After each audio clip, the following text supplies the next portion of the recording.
Hello, I'm John McLaughlin with Essential Skills Ontario, and today I'm going to be talking a little bit about PIAAC, the Program for International Assessment of Adult Competencies, which was released last year.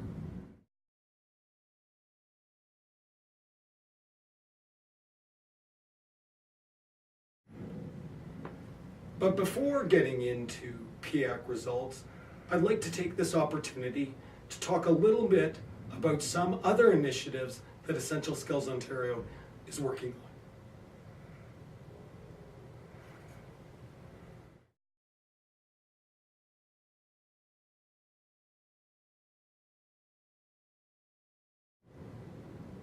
I'd like to talk a little bit about what Essential Skills Ontario does.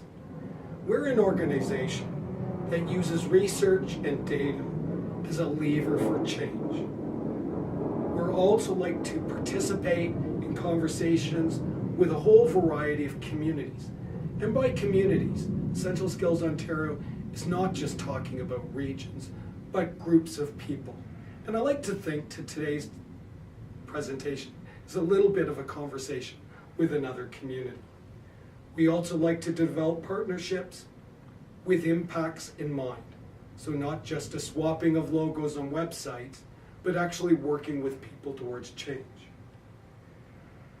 But it's not just important to be a research organization, to go away for 3 years and do a research project and then report back on it. That just takes too long. So one of the other things that we like to do is report at the beginning of a project or research piece and all the way along, so that when we come up with results, it's not surprising to anyone. And finally, the most important thing that ESO realizes is that people count and results matter. And this is particularly true for the most vulnerable Ontarians.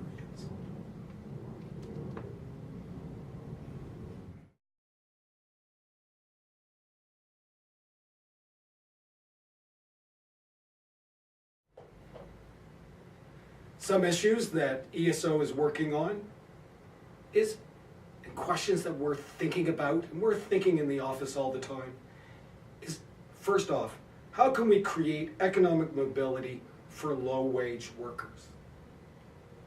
Second piece is, can the right human capital approaches and economic growth feed off of each other, and how do we make that happen?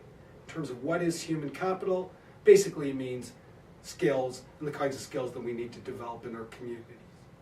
And finally, are there labor market interventions that can increase payoffs for vulnerable and low-skilled Ontarians?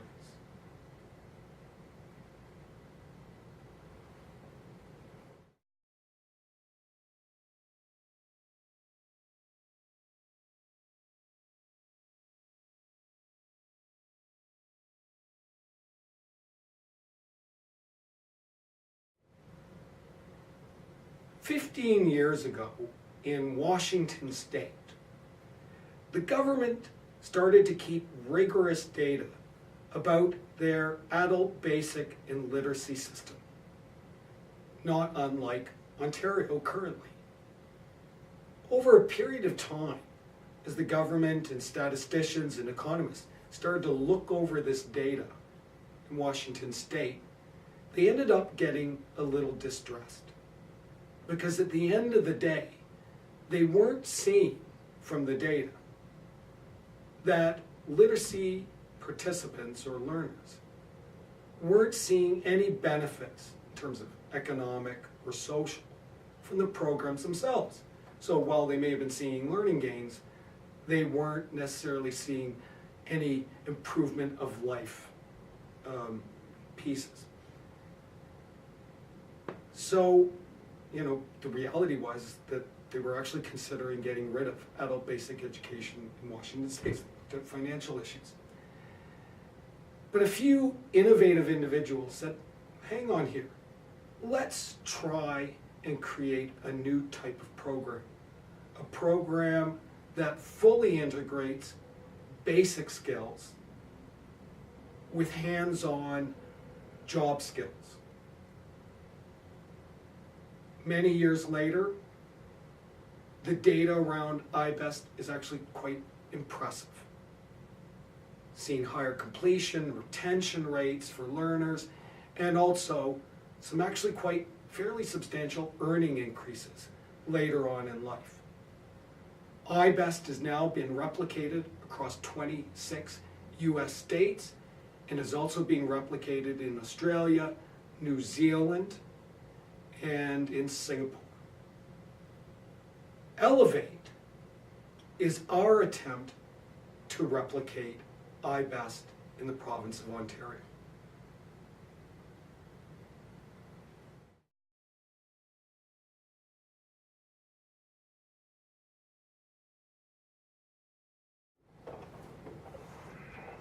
So as ESO is slowly, with partners, going through 10 cohorts of this unique program that integrates hands-on skills with essential skills and intensive wraparound supports, we are starting to see some early learnings as a few of the cohorts have completed, and many of them have actually moved directly into employment.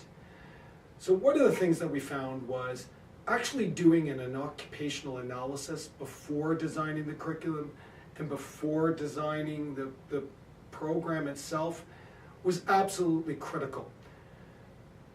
That what people actually do on a job is often quite a bit different than what you'd see under, say, the National Occupation Classification. That the jobs were much different. And so we had to utilize those occupational analysis to really determine what was critical for the learners to learn. The second part, or second early lesson, would be that some of the learning is actually occurring, and some of the teaching is actually occurring on the factory floor. And anecdotal evidence from both the students, the teachers, and the employer is that this seems to be where the best learning is actually occurring, and furthermore, the participants are finding it of real value as they start to learn what actually is it like to work in a food processing firm. Third point is, we all like to create checklists.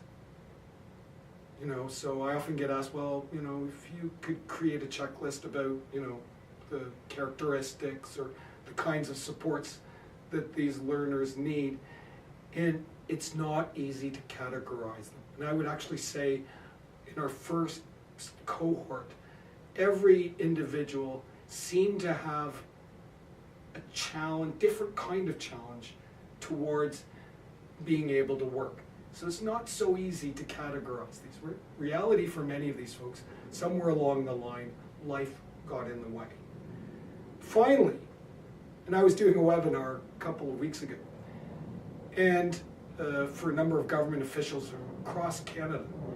And one of the questions, I was doing it with the director of food processing for director of HR. And so a question went directly to her. And they said, would you have hired the Elevate participants if they just come to you in the first place? And she said, they wouldn't have even gotten an interview. So I think one of the successful pieces, and I say this sort of anecdote early on, is that by actually sending participants in for a work placement, that it allowed the director of HR to actually see their skills, right? To see them in a working environment. And it allowed her to basically see them in a different light as employees, not just as someone who might have a challenge to becoming employed.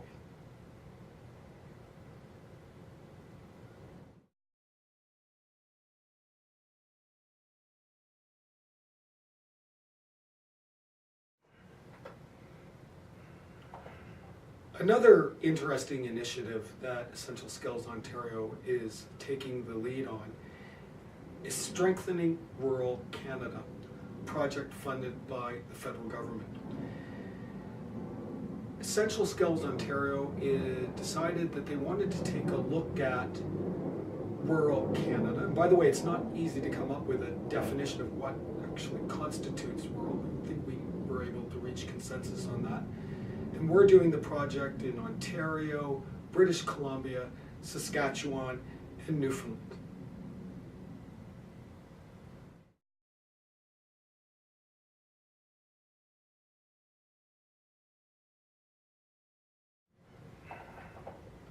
Ultimately, the project will be working with 12 to 14 different rural communities to try utilizing place-based approaches to work on some skill solutions for these communities.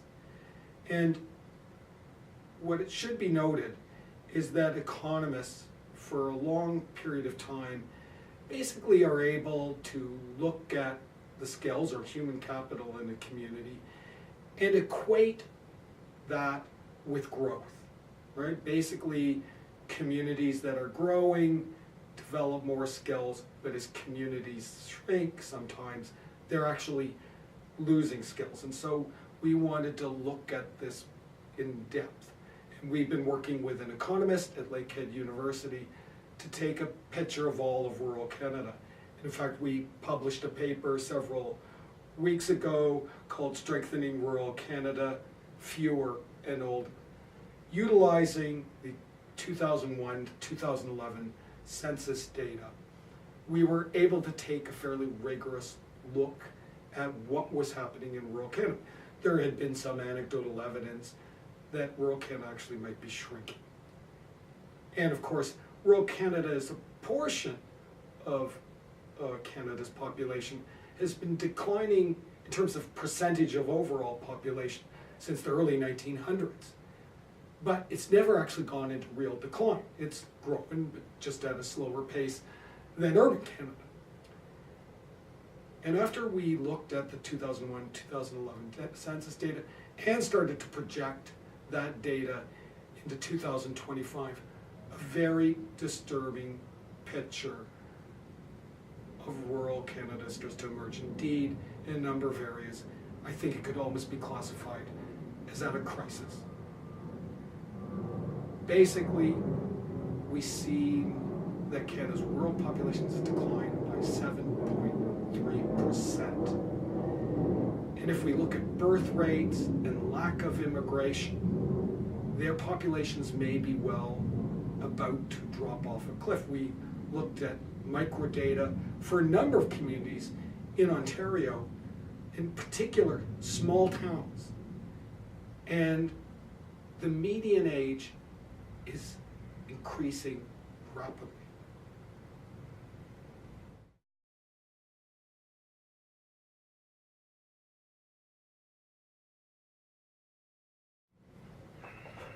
So what we see in rural Canada, in fact in many of these communities, is a confluence of a number of factors.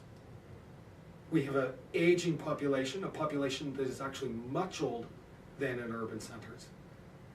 We see a very low birth rate. And the final piece of the puzzle is we see massive out-migration of working age individuals. So basically, as we start to look at these communities, people are learning to leave. Some come back, but most don't. So unless something occurs, some sort of change, many of these communities will be going into what I would think you might call a death spiral. And I was asked at a conference recently, why should I care? Why should I care about rural Canada? And of course, at ESO, I think we like to recognize that rural Ontario and rural Canada are really actually critical places. They produce a very significant portion of Canada's gross national product in terms of resources and food and our fresh water, but they also represent a very critical element of this country's history and cultural fabric. And this project, as I say, still early days, is starting to test out some approaches in rural communities towards stemming the decline and looking at whether if we build some sort of skills structures, we'll be able to actually keep younger people in those communities.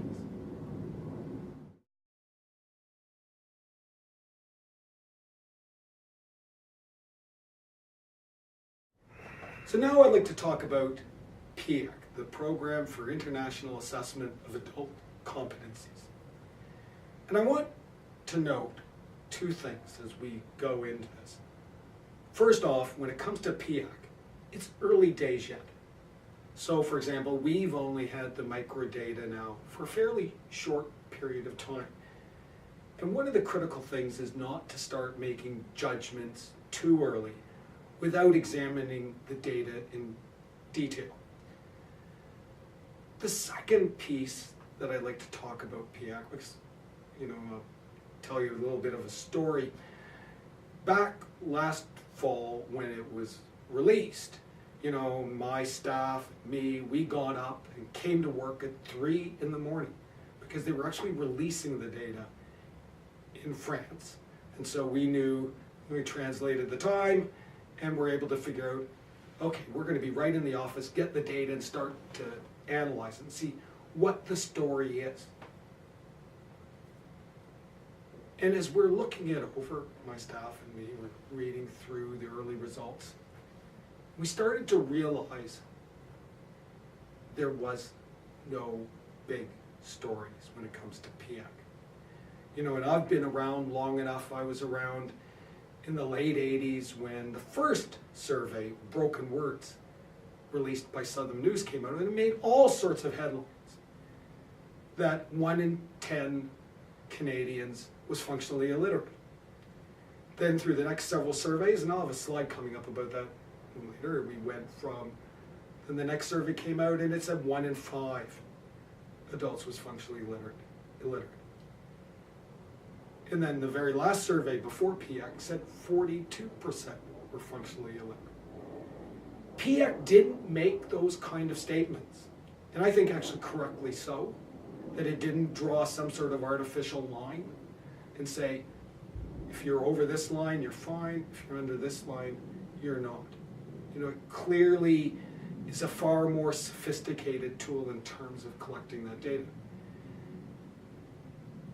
So having said that there's no big story, no headline-grabbing piece, there are a bunch of little stories.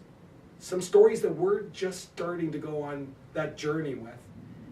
And we'll give some indication of it today, what those stories are and some of the stories we're looking at.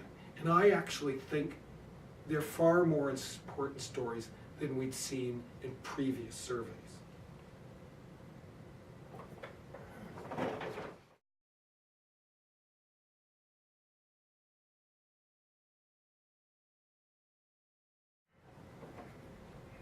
So PIAAC surveyed, and I want to note it's a survey and not an assessment.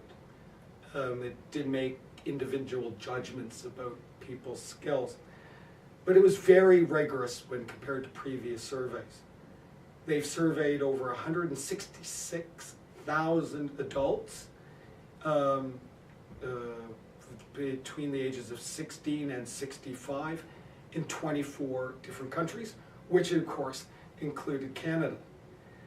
Canada had one of the most rigorous sample of 22,000, and with over-representation of Aboriginals, Francophones, youth, and immigrant communities. So Canada actually had the most rigorous data, and is allowing us to actually look at things not only just for the country, but for provinces as well. And that's not something that other jurisdictions had the opportunity to be able to do. The survey also asked people about skills at work, how they're using skills, whether they're overskilled or underskilled, and furthermore, how are they actually using the skills. And that is actually quite a treasure trove of information. In fact, I dare say that some of the questions that we're having about skill divide or whether employers are actually getting the kinds of skills they need, can probably be answered by that survey itself. And I'm a little bit surprised that it's not being utilized for that purpose.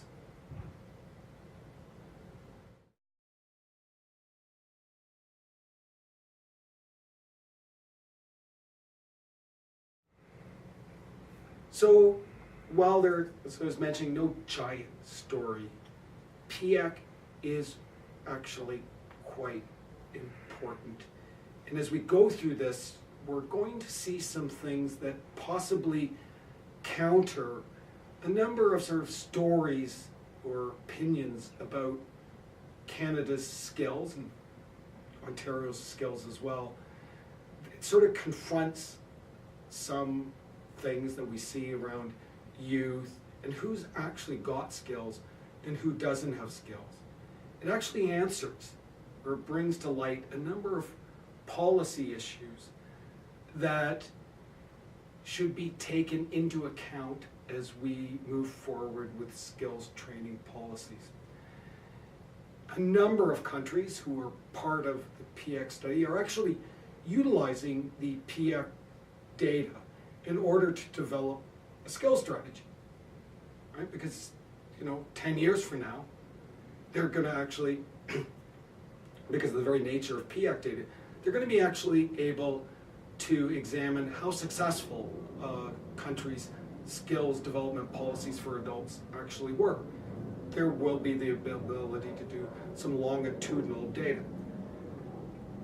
So a number of countries have actually developed some skills strategies. They're going to try and raise the skills of their population.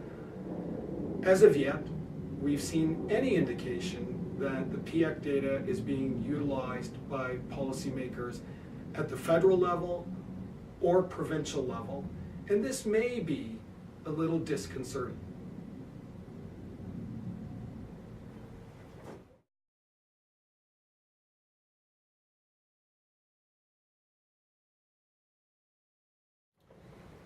So if we take a look at how these surveys have evolved over the years, we can say that the first sort of truly international assessment was the IELTS, and it was basically in 1994 it came out, and it looked at prose literacy, document literacy, and quantitative literacy. 10 years later, approximately 10 years later, they redid IELTS, and it's a little bit more rigorous. It included prose literacy, document literacy, and for the first time, numeracy and problem solving. As I said, PIAAC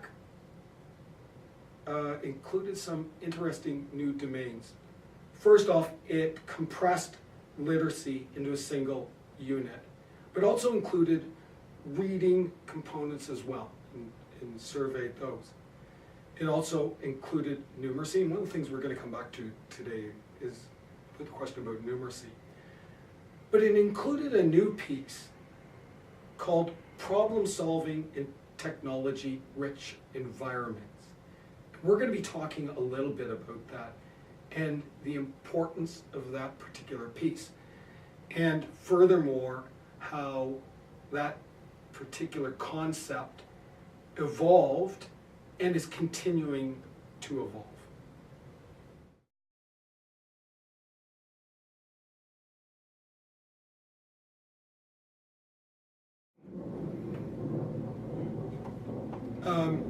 About 8 or 9 years ago, Frank Levy wrote a book called The New Division of Labor. And he proposed a rather interesting concept. He looked at emerging technology, also called skills-based technological change. And he noticed a number of trends. That increasingly repetitive tasks were being taken over by computers and by robots. Furthermore, digital technology was changing everything that we do. I mean, you just think about the smartphones that we have today and how it's caused everything to accelerate and actually cause some fundamental challenges the ways in which we read, write, do math, and what we actually do with those skills. So he coined the term problem solving in technology-rich environments. So we all live in technology-rich environments, in at home, at work, and at school. So PIAAC actually tried to embed that particular piece in the survey. Interestingly enough, and I think this actually says just about everything you need to know about trying to capture information related to problem solving and TREs, is that when they were designing the survey, they designed the survey to be on a particular computer / tablet. So the assessment was actually administered, the survey was administered on a computer. So the computer tablet that they designed the survey to go on was non-existent by the time they actually had finished the survey. So they had done the survey, but there was no more of the computer that it was actually designed for. So they had to sort of change it on the fly. I think that says everything you need to know about the speed at which technology is coming. And as I said, in the survey, I think it was great that they tried to capture that information. When you actually look at, and if anyone wants to contact me, we can certainly give you some of the survey items. I'm not sure that they quite got that piece right. Having said that, I think it's absolutely critical in terms of even my own work in doing workplace needs assessments, that the changes that are going on in workplaces and the kinds of basic skills you need have been radically altered. I wrote a little bit about that in a paper called Menial No More, which can be accessed on the Essential Skills Ontario website. And say we'll come back to how Canada performed on PS and TREs in a bit.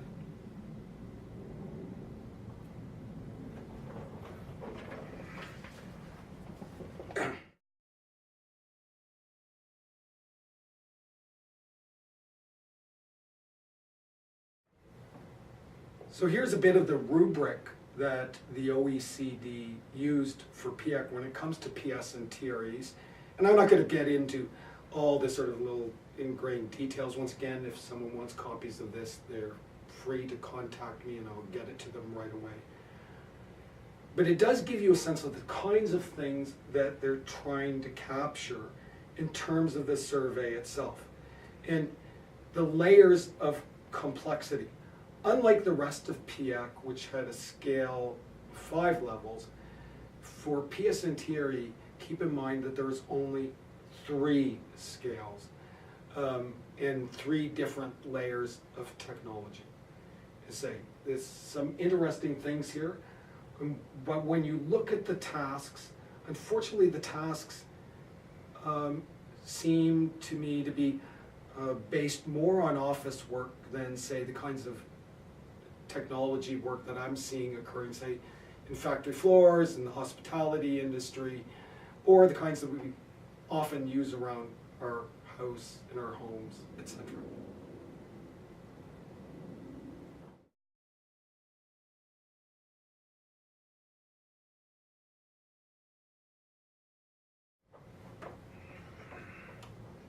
So one of the things that sort of emerged out of the last survey, the Hall survey, was this sort of feeling that there was this cutoff point of 325 on a scale of 5 that basically sort of seemed to be the tipping point at which you'd be able to fully function in society and on the job. And of course there wasn't really any strong evidence about that. It was just a number that someone had randomly picked. It says, I remember Dr. Tom Stitch once saying is, tell me what percentage of the population you want to be functionally illiterate, and I'll design an assessment or survey that will achieve that number. So I say that PIAAC is a fair bit more nuanced. In fact, it just because, say, you may have scored 200 in a particular domain, it doesn't mean that you can't do things at the 300 level. It doesn't mean you can't maybe do something at the 400 level. It's just your probability. And so, as we can see here, we see when it comes to completing test items by level of probability, no one individual is at just one particular level. It's just a level of probability of a certain score or your ability to complete a task. So what we do see is obviously the higher the score, the higher the probability of completing a task.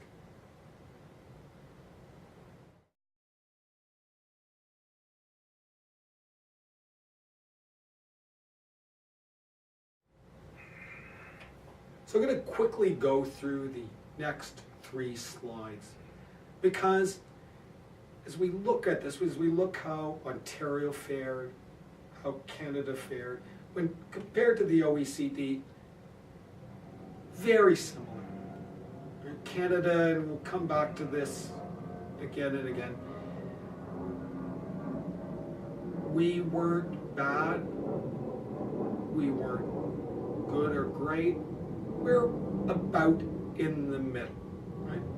And we'll see this through each domain. So if we look at literacy, Ontario fares a little bit better than the rest of the country and a little bit better than the OECD average.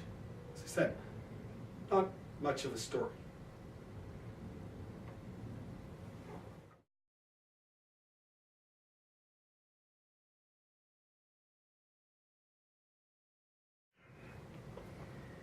In numeracy, we may have a little bit more of a story. If we compare Ontario to Canada and towards the OECD, we didn't fare as well in numeracy as we did in literacy. And while it's not really terribly startling, it does appear to be a somewhat troubling trend. If we look at other surveys, for example, PISA survey, which is also done by the OECD, but for school-aged children. And we also look at EQAO scores, which is the province's test. We do see some decline in terms of numeracy scores over an extended period of time. And in turn, we start to see that being reflected in adults. Ontario clearly has a bit of a numeracy problem, and it's going to need to be addressed, I think, fairly shortly, or we'll start to see some challenges later on.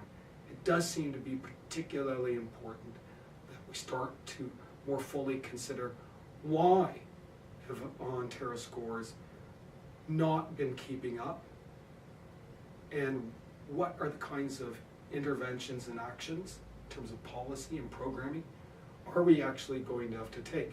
And I would urge that we don't delay on that for very long, because Ontario is being surpassed very quickly by other jurisdictions.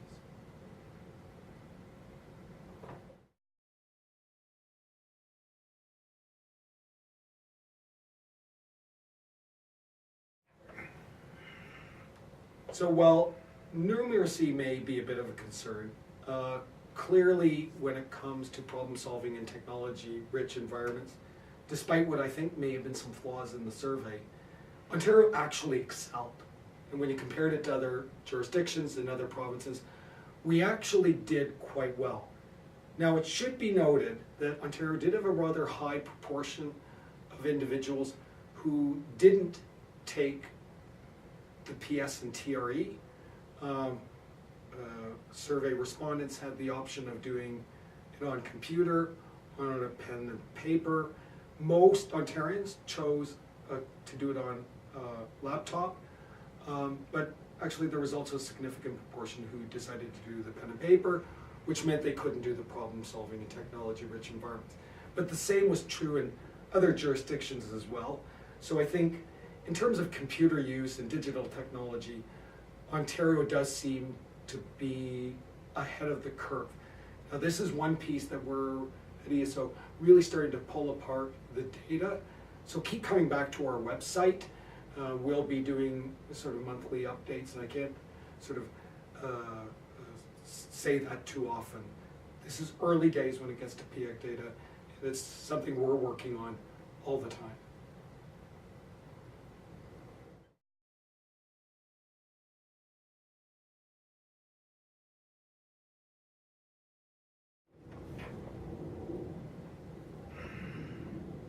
So here is though where I think we do get into what interests me or what I think policymakers should be looking at most closely.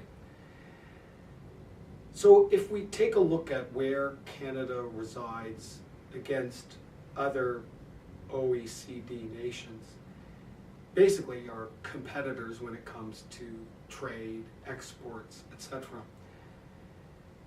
We see that of those at the highest end, levels 4 and 5, and levels 4 and 5 are fairly highly skilled individuals, that Canada actually does quite well.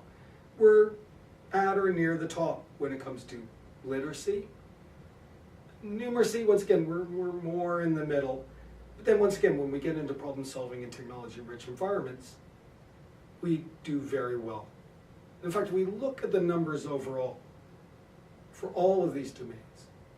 Canada actually has quite a large proportion of the population at 4 and 5. So in some ways, the country deserves, and the province, which also reflects these, is actually done very well in terms of creating a pool of very highly skilled individuals. But, as I say, when we start to go through these slides, we'll also see something else as part of that.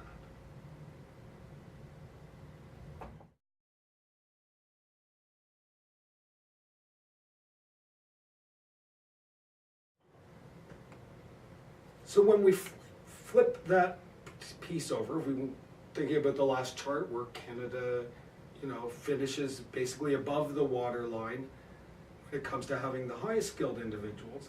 This particular chart looks at the countries who have the most individuals at PIAAC's lowest levels. So interestingly enough, we have a lot of folks who finish fairly high in PIAAC around having the highly skilled, a large pool of highly skilled.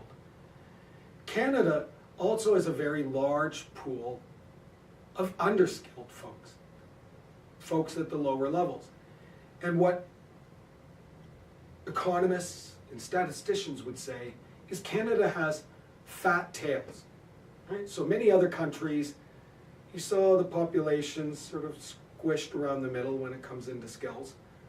But Canada, interestingly enough, has a pocket of very highly skilled individuals and a pocket of very low skilled. Particularly if you look at PS and TRE and numeracy, Canada is near the top at having the least skill. And this is a piece of emerging information that should be of concern to policymakers. That people talk about there being a skills gap or skills divide. And clearly in Canada, that's the case. We have a lot of, and I think more so than any other jurisdiction, Ontario had the highest rates of those in post-secondary, but we also had very high rates of those below level 1 in terms of PIAAC scores.